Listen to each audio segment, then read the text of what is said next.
step number one when you put in the sensors is you want to make sure the sensors are midline and then possibly as close to the eyebrow as possible and symmetrical on both sides afterwards.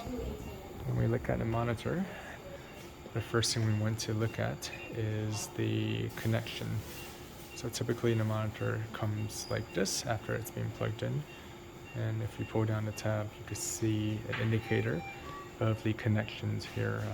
Ideally you want them all green, but if not, yellow is adequate as well.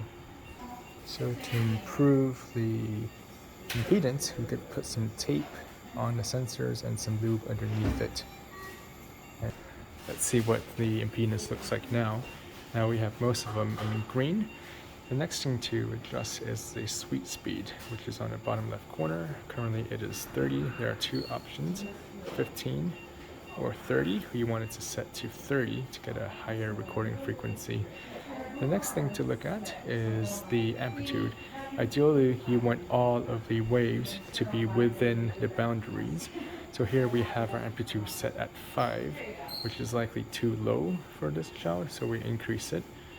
Now we change it to 10, and most of the waves are inside, except for the bottom one, so we're going to increase the amplitude again to about 25. So this allows you to visualize the waveforms as best as you can.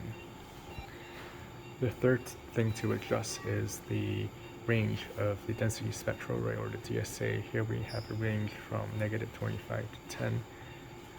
Ideally you want the contrast to be strong, meaning the blues to be blue, reds to be red. So here I'm going to increase the range, upper range of a DSA to 15. Now you can see the blues are bluer here, and you can see an alpha band showing up here along with the delta band.